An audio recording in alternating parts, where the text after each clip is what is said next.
Demo pa rin po ng long range locator, tripod antenna mula po sa Zamboanga City. Po yung ring na 14 carats. Huwag po kayo magbabala ng 10 carats. Ayun yung naka-ground sa atin po hinahanap. Totoro yan, hihila na po yun ng aura ng gold. Pag ikot po ng ating tripod antenna, kapag natapatan nyo po yan, magaan po yan. Mahaluan yung pag-ikot niya.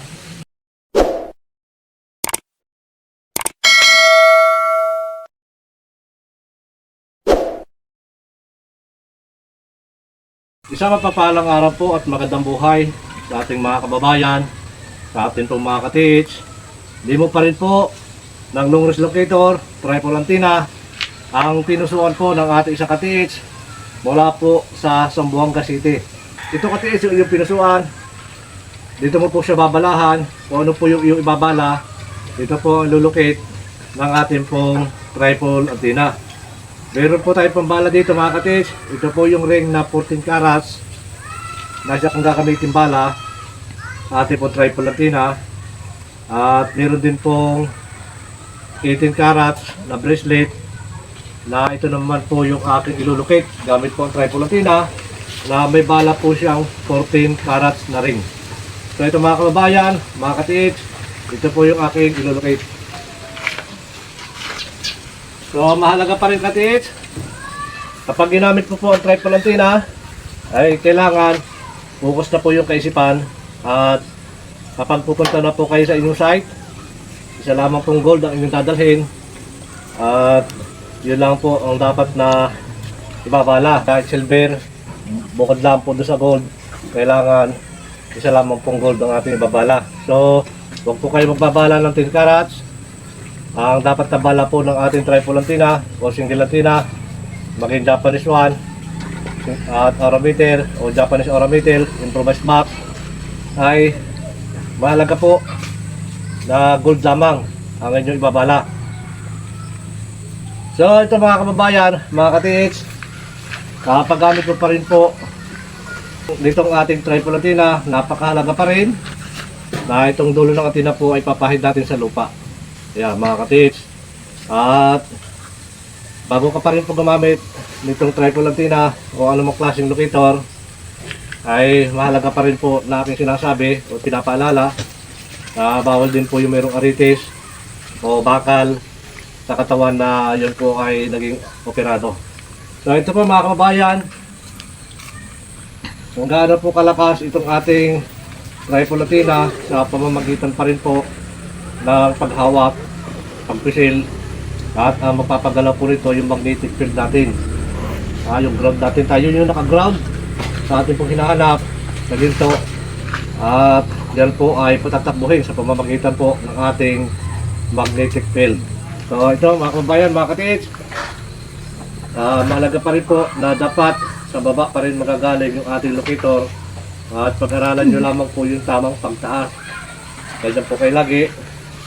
Yan, mataas lagi po yan, yung pantay lamang na hindi naman po sobrang taas.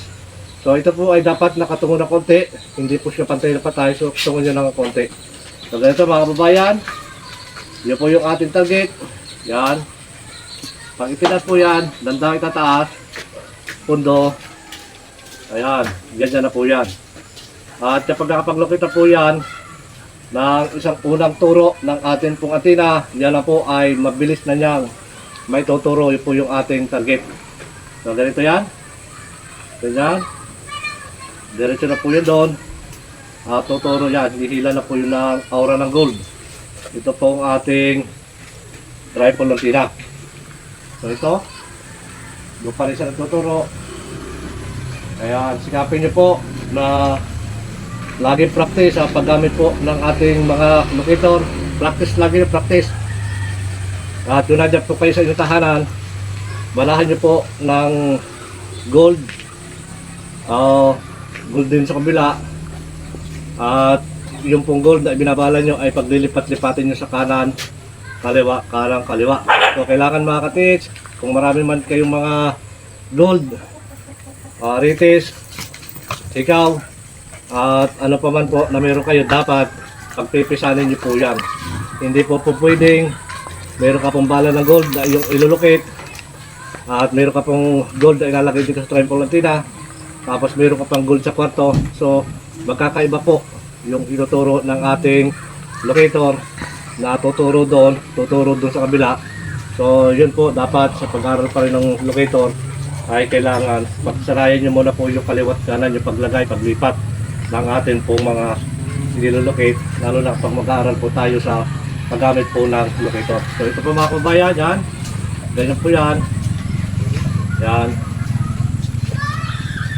Yan, ito po yung paggalaw ng atin pong triple antenna. Ito pa rin. Ganyan pa rin yan. Yan, dyan pa rin siya. Ayan. Ayan. Dyan pa rin. So, malakas po yung malakas po yung hila ng ating pong aura na gold sa ating pong antenna. Ayan. Ayan. Ayan. Ayan pa rin. Ganyan. Kung mapapansin nyo mga kababayan, sa paghawak ko ng anumang locator ay parang sasabihin natin napakadali lang hawakan at napakadali pagalawin. Pero yan ay pinag-aaralan po yung tamang pagtaas, tamang paghawak ng ating pong locator. Ayan. Ganyan pa rin. Dito pa rin siya nagtuturo. Ayan. Ganyan po yan. So, akala po natin mga kababayan ay napakadali lamang. Pero pagka nasanay po kayo sa paggamit ng ating po triple antenna ay yan po ay gagalaw. Isa rin po sa mga katangian na mayroon po isang locator yung may magandang kalooban, may magandang adhikain. Kaya ganyan pa rin po. Ganyan pa rin. At ito pa rin mga kababayan. Yan.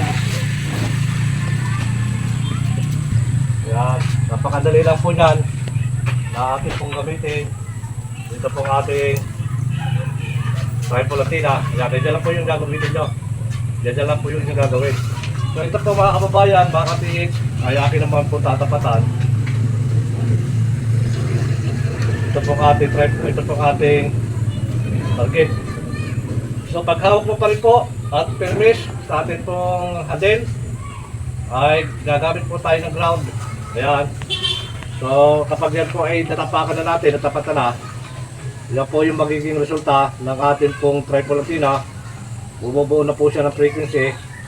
At kapag nakabuo na po siya ng frequency, tuloy-tuloy na po yung kanyang pag-ikot. Ayan. Ganyan po mga kababayan, totoo yan. Ito po yung ating target. Akin pong natatapatan na, natapakan. So ito po yung frequency ng ating pong triple antenna. Ayan. Hanggang yan po ay bumilis na lang bumilis. At yung papakiramdam nyo mga katiks, ang pag-ikot po ng ating triple antenna, kapag natapatan nyo po yan, magaan po yan. Maaluan yung pag-ikot niya. Ayan. Ramdam po yan mga kababayan. So yan na po. Ayan.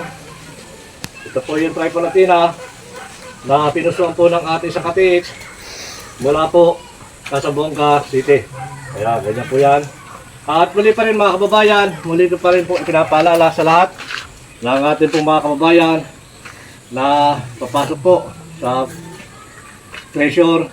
Rin po sa mga katangian na bago ka maglulocate ay hindi yung kayo nag-away ng inyong asawa o galit siya, naalis ka. So hindi rin po pwede yun. Kailangan maganda po yung pag-alis mo, yung maayos.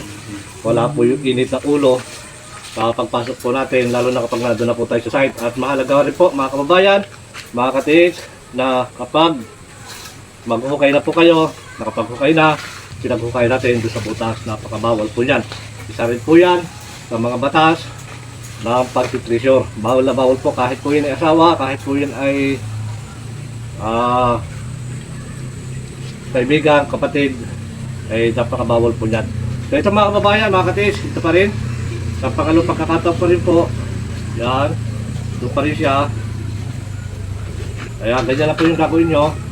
Napakadali na po yan. Kahit isang kami lang po yan, ay hintayin mo na po yung paggalaw. Basta pag naitaas mo po yan, at natimbang mo na siya, hindi siya tagilid, yun po pag-aaralan nyo, ay doon na po yung papasok agad sa nilulukit po niya. Ayan, ganyan pa rin. Ayan, ganyan pa rin yan. Ayan. Ito pa rin mga kabayan, mga katiis. Ayan, ganyan pa rin. Sa pangalawang pagkakataon po, lahat itatapatan dito po ating nilulukit. Ayan. Ganyan na po yan mga katiis. Buhay na po uli yung kanyang frequency. Ayan, ito po na sapahan ko. Ito pong ating gold yan. Buhay na po yung kanyang frequency. Yung magnetic field po natin, yung ground natin. Ayan, nakakabuo na po siya ng frequency sa atin pong inilulukit. So ganyan po yan. Tayo po yung naka-ground sa atin pong hinahanap. Sa pamamagitan po ng ating katawan, ng ating kaisipan, yan, ng ating paa, ay konektado na po tayo. Lalo na kapag hawak na po natin. At sa pamamagitan po ng palad, ay nadyan na po yung frequency, yung magnetic field. At muli po mga kababayan, mga katiits, maraming salamat pong muli sa inyo lahat sa patuloy nanonood po ng aking na-upload na video. Ganoon na rin po mula po sa ating isa katiits na napumuso dito po sa ating Tripolantina, wala po sa probinsya ng Zamboanga City, Long Ridge Locator, Tripolantina, na ito po ay Bala-Bala. Maraming salamat mga katiits, pagpalay tayo ng maraming biyaya at higit po isang magandang kalusugan.